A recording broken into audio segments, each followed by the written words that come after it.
수요예배 오신 여러분들을 예수님의 이름으로 축복하고 환영합니다. 주님께 더 가까이 나아가는 우리 모두가 되기를 소망하며 두 손 높이 들고 찬양합니다. 주께 가까이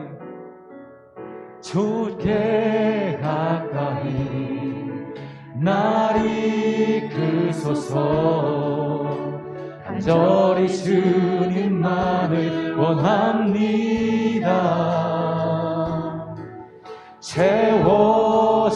채워주소서. 주의 사랑을 진정한 찬양 드릴 수 있. 다시 한번 주께 가까이 날 이끄소서. 간절히 주님만을 원합니다. 채워주소서. 주의 사랑을 진정한 찬양 드릴 수 있도록. 목마른 나의 영혼 주를 부르니 나의 맘 만져 주소서. 주님만을 원합니다. 더 원합니다. 나의 맘 만져. 목마른 나의 영혼 주를 부르니 나의 맘 만져 주소서. 주님만을 원합니다. 더 원합니다. 나의 맘 만져. 처음부터 다시 고백합니다. 주께 가까이 날 이끄소서. 간절히 주님만을 원합니다. 채워주소서. 주의 사랑을 진정한 찬양 드릴 수 있. 다시 한번 주께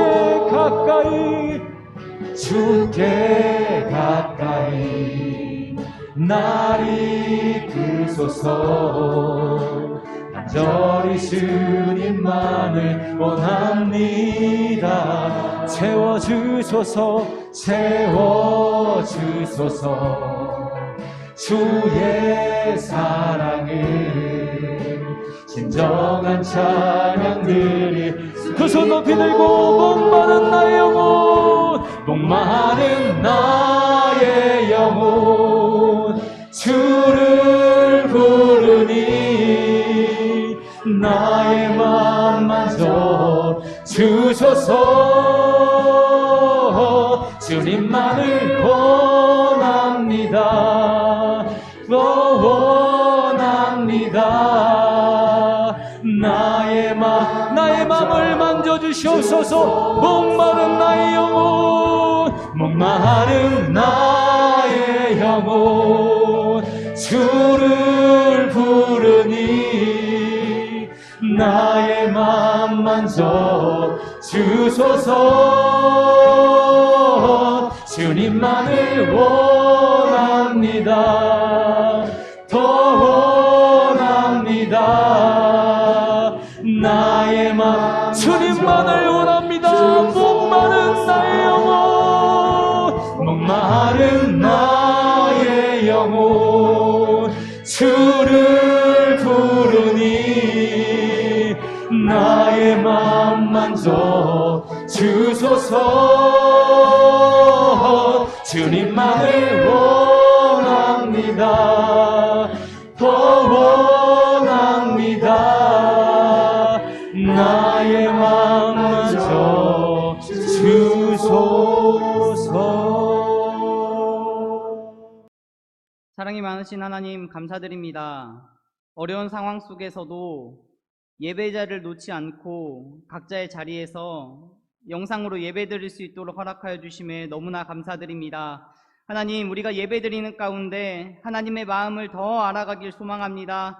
세상 속에서 아버지의 자녀로 살아가기에 부끄럽지 않게 이 시간 예배를 통해서 우리에게 은혜 허락하여 주시길 간절히 소망하며 예수님의 이름으로 기도드립니다. 아멘. 예배에 오신 여러분들을 진심으로 환영하고 축복합니다. 이번 주 우리에게 주신 말씀을 다 같이 읽고 한번 선포해 보도록 하겠습니다. 시작. 내 이름으로 일컫는 내 백성이 그들의 악한 길에서 떠나 스스로 낮추고 기도하여 내 얼굴을 찾으면 내가 하늘에서 듣고 그들의 죄를 사하고 그들의 땅을 고칠지라. 아멘. 죄를 버리겠습니다. 무릎 꿇고 기도하겠습니다. 하나님만 의지하겠습니다. 이 선포의 고백대로 살아가시는 우리 한소망교회 모든 성도님들이 되시길 간절히 축복합니다. 아멘. 오늘 함께 나눌 하나님의 말씀은 레위기 2장 1절에서 3절 말씀입니다. 레위기 2장 1절에서 3절 말씀입니다. 다 같이 읽도록 하겠습니다. 시작. 누구든지 소재의 예물을 여호와께 드리려거든 고운 가루로 예물을 삼아 그 위에 기름을 붓고 또 그 위에 유향을 놓아 아론의 자손 제사장들에게로 가져갈 것이요 제사장은 그 고운 가루 한 움큼과 기름과 그 모든 유향을 가져다가 기념물로 제단 위에서 불사를 지니 이는 화제라 여호와께 향기로운 냄새니라. 그 소재물에 남은 것은 아론과 그의 자손에게 돌릴지니 이는 여호와의 화제물 중에 지극히 거룩한 것이니라. 아멘. 오늘 레위기 2장 1절에서 3절 말씀으로 소재의 깊은 맛이라는 제목으로 함께 하나님의 말씀 나누도록 하겠습니다. 요즘 강아지나 고양이를 키우는 분들이 매우 많아졌습니다. 저도 어릴 때 강아지를 키운 적이 있는데 그때 추억을 생각하면 아직도 옛날로 돌아간 것처럼 기분이 정말로 좋습니다. 그래서 반려견을 키우는 분들의 마음이 어떤지도 잘 알고 있습니다. 저희 집에는 반려견이 있을까요? 없을까요? 없습니다. 하지만 반려동물과 매우 비슷한 공기청정기가 있습니다. 반려동물이 주인에게 반응하듯 이 공기청정기는 제가 움직일 때마다 반응합니다. 평소에 미세먼지나 공기의 질이 좋음으로 표시되어 있다가 제가 움직이기만 하면 나쁨이 됩니다. 외출을 하고 돌아와서 곧바로 소파에 앉아서 TV를 보고 있으면 바로 나쁨이 되어집니다. 물론 예민한 센서를 가지고 있는 공기청정기이기 때문에 사람이 움직일 때 반응하는 것은 당연합니다. 하지만 아내가 움직이면 반응을 안 합니다. 제가 움직이면 반응을 하더라고요. 그러다가 최근에 이 공기청정기를 통해 놀라운 진리를 발견했습니다. 어쩌면 우리도 이 기계가 즉각적으로 반응하듯이 우리 또한 하나님께 즉각적으로 반응하며 살아야 하지 않을까요? 하나님의 살아계심에 반응하는 방법, 바로 예배를 통해서 말입니다. 그래서 여러분 이 시간 우리 그 마음을 담아 하나님께 반응하는 표현으로 예배합시다. 각자의 자리는 다르지만 하나님께서 분명히 동일하게 역사하실 것입니다. 키워드로 읽는 레위기라는 책에서는 레위기를 어떻게 읽어야 하는지, 왜 읽어야 하는지 이유를 말하고 있습니다. 우리는 레위기를 왜 읽어야 하는 걸까요? 레위기 자체는 과거의 제사만 말하고 있으니까 옛날 이야기다, 그런 식으로 여기고 있기 때문에 과연 읽을 가치가 없을까요? 아닙니다. 예수 그리스도와 신약과 심지어 신앙생활과 관련하여 생각할 때 레위기의 필요성을 우리는 발견할 수 있습니다. 그러면서 이 책은 존 하틀리라는 유명한 학자의 주장을 소개하고 있는데요. 레위기를 읽어야 하는 이유를 4가지로 소개하고 있습니다. 레위기를 읽으면 첫 번째, 예수님의 희생적 죽음을 이해하는 데 도움을 줄 수 있다. 대제사장이며 신자의 제사장직, 거룩한 삶을 제시한다.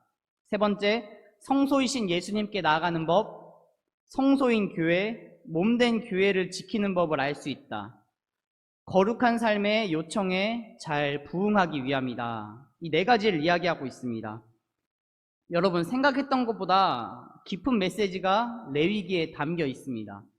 근데 사실 메시지가 아무리 좋다 하더라도 레위기를 읽는 것은 정말로 쉽지 않습니다. 성경 일독을 꿈꾸면서 열정을 갖고 창세기와 출애굽기를 읽었습니다. 그리고 마침내 레위기에 들어가면 정말 의무감에 꾸역꾸역 읽어갑니다. 레위기를 읽다가 성경 통독의 위기를 맞이하는 것입니다. 저는 정말로 소망합니다. 오늘 레위기 말씀을 나누는 가운데 저와 여러분이 맞이하게 될 신앙생활의 위기를 이 레위기를 통해 함께 극복하는 놀라운 은혜가 있기를 원합니다.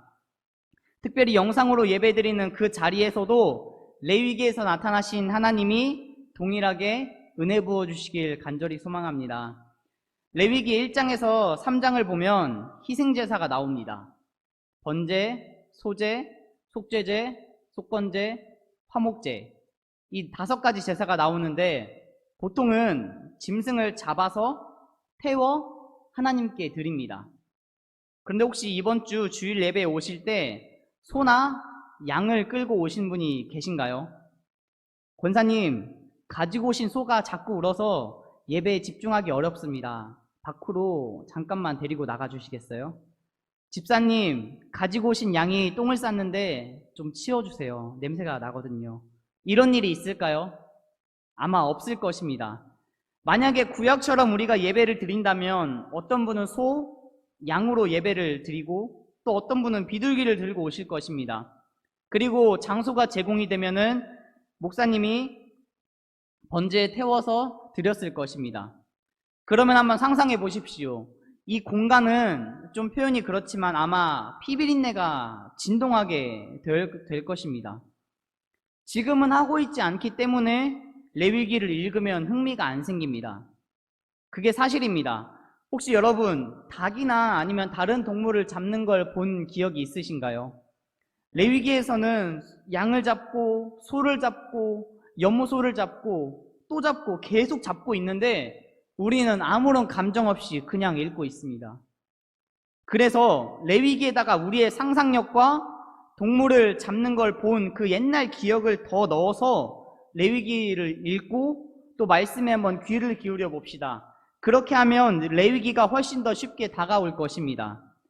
이러한 바탕을 갖고 오늘 말씀 속으로 한번 들어가면 좋겠습니다.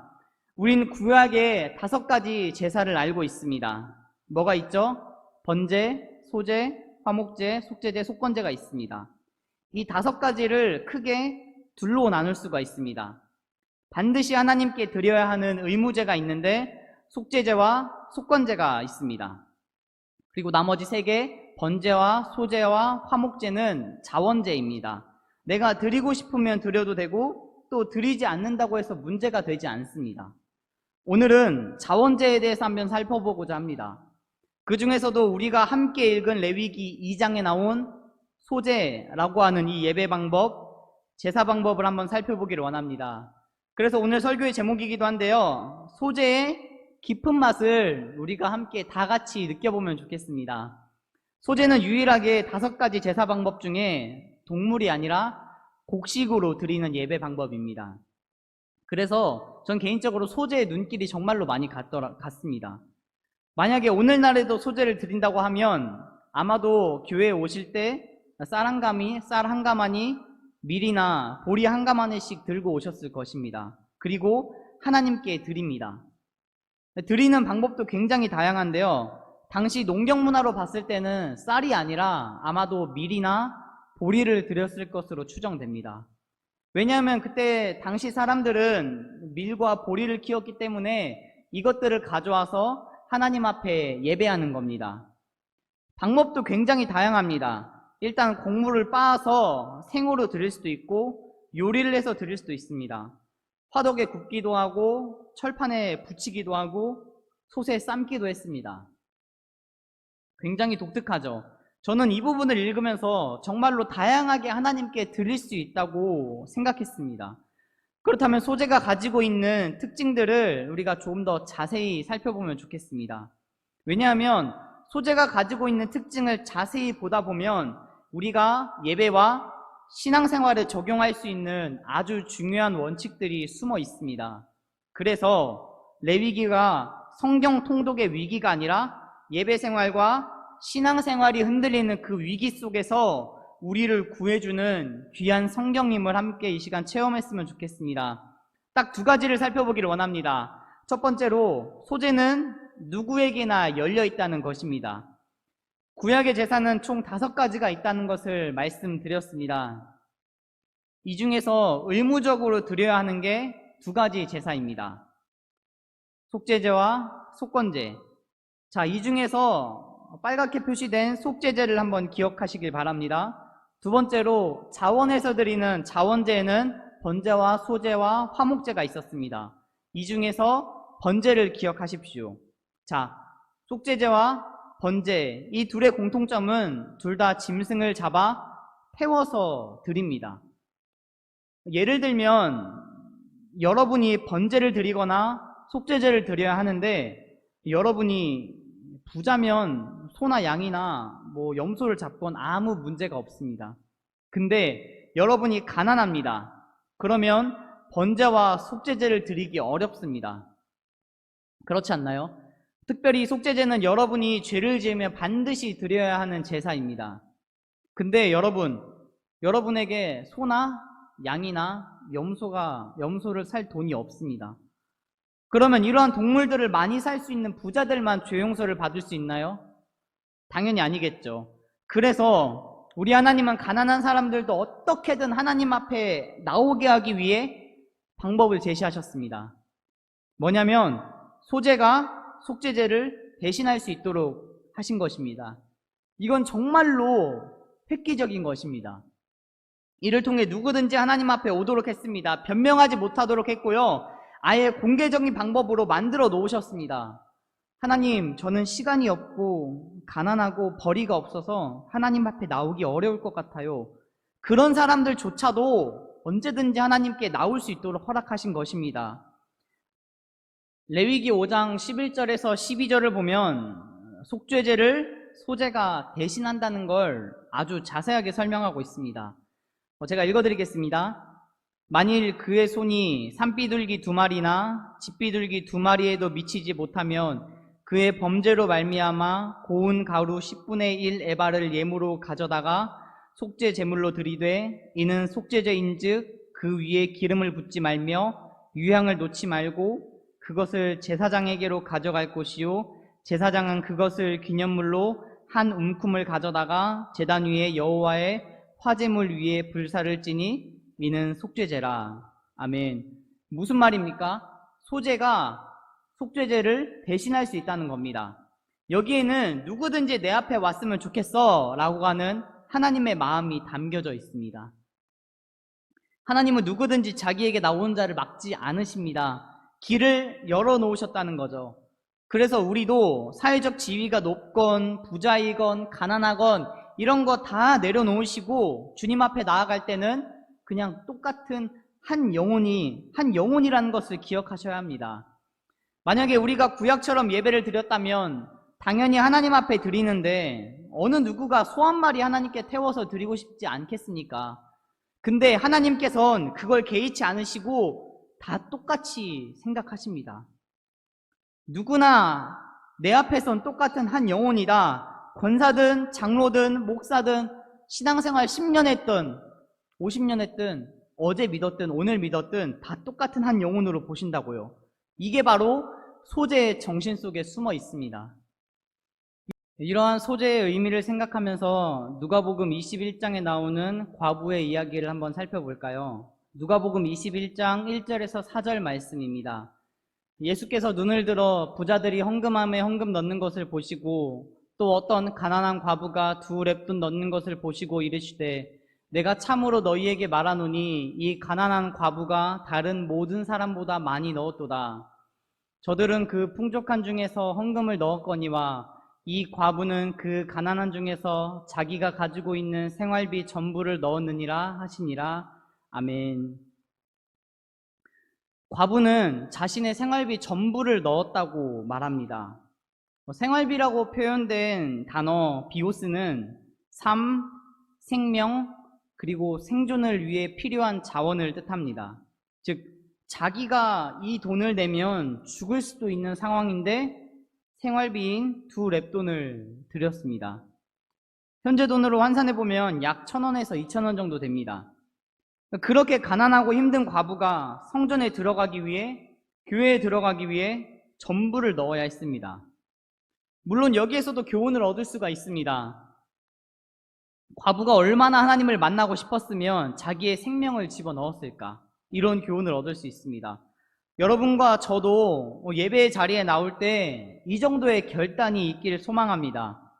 그런데 사실 과부가 성전에 들어가면서 돈을 내야 했던 진짜 이유는 당시 헤롯이 성전을 재건축하고 있었기 때문에 건축비를 모으기 위해 누구든지 성전에 들어가는 사람은 돈을 내야 했습니다. 그러니까 과부는 생활비 1,000원에서 2,000원밖에 되지 않았지만 이것을 넣지 않으면 들어갈 수 없었습니다. 자신의 생명을 유지할 수 있는 최소한의 물질마저 바쳐야 성전에 들어갈 수 있었다는 것입니다. 무슨 이야기인지 이해가 되십니까? 이건 소재의 정신에 어긋납니다. 하나님 앞에서 우린 다 똑같은 한 영혼입니다. 이게 소재의 정신입니다. 찬양팀이든지 팀장이든지 권사든지 장로든지 다 떠나서 똑같습니다. 이게 소재의 정신에 숨어 있는 것입니다. 그러니까 이 마음을 가지고 당시 구약 사람들은 소재를 드렸습니다. 소를 드린 사람이나 밀가루를 드린 사람이나 똑같은 마음으로 드렸고요. 서로 피해의식을 가지지도 않았고 비교하지도 않았습니다. 이 소재의 정신이 우리의 신앙생활과 특히 예배생활에 가득하길 간절히 소망합니다.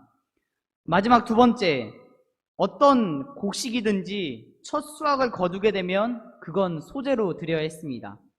예를 들면 제가 집에서 어떤 곡식을 기르는데 처음으로 수확을 했습니다. 그럼 내가 먼저 먹는 것이 아니라 반드시 가져와서 하나님께 소재로 드려야 했습니다. 그러니까 첫 번째 것을 하나님께 드리도록 한 것이 소재였습니다.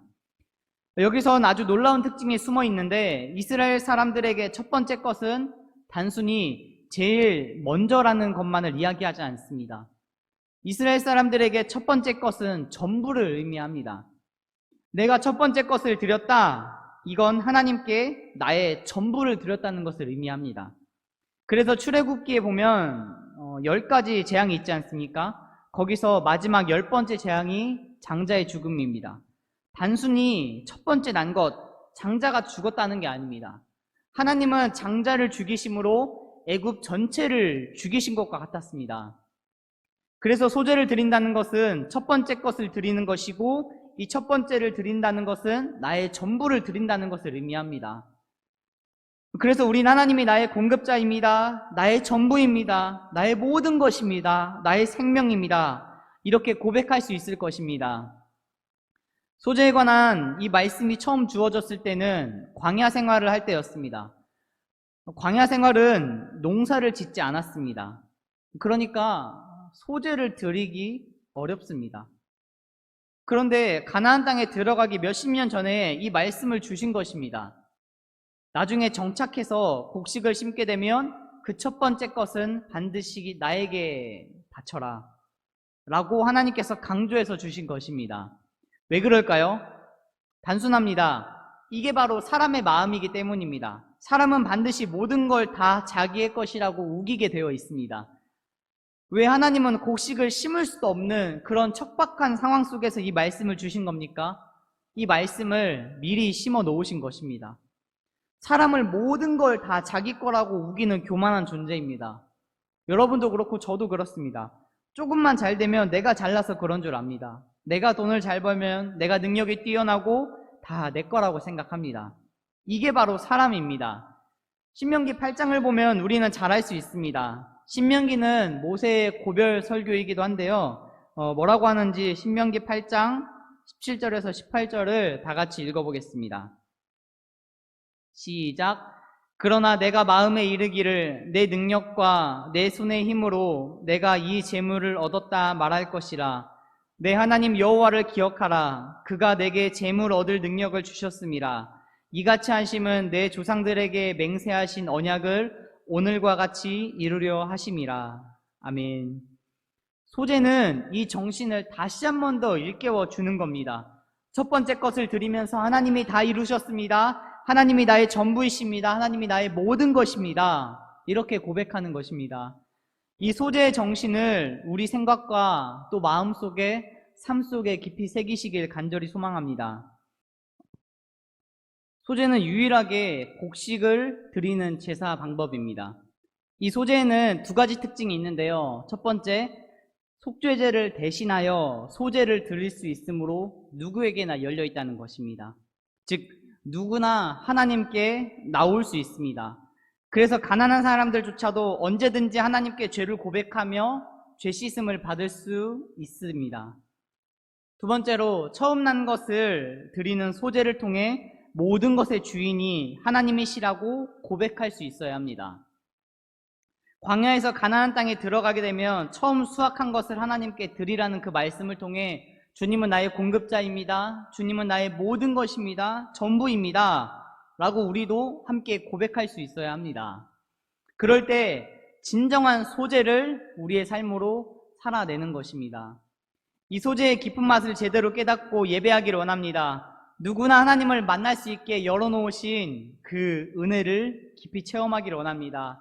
그래서 하나님이 나의 주인이시라고 고백하는 이 고백이 여러분과 저의 삶 가운데, 더 넘어서는 우리 한숨한교회 모든 성도님들의 삶 가운데 깊이 흘러가길 간절히 소망합니다. 아멘. 주기도문으로 예배를 마치도록 하겠습니다. 하늘에 계신 우리 아버지, 아버지의 이름을 거룩하게 하시며 아버지의 나라가 오게 하시며 아버지의 뜻이 하늘에서와 같이 땅에서도 이루어지게 하소서. 오늘 우리에게 일용할 양식을 주시고 우리가 우리에게 잘못한 사람을 용서하여 준 것 같이 우리의 죄를 용서하여 주시고 우리를 시험에 빠지지 않게 하시고 악에서 구하소서. 나라와 권능과 영광이 영원히 아버지의 것입니다. 아멘.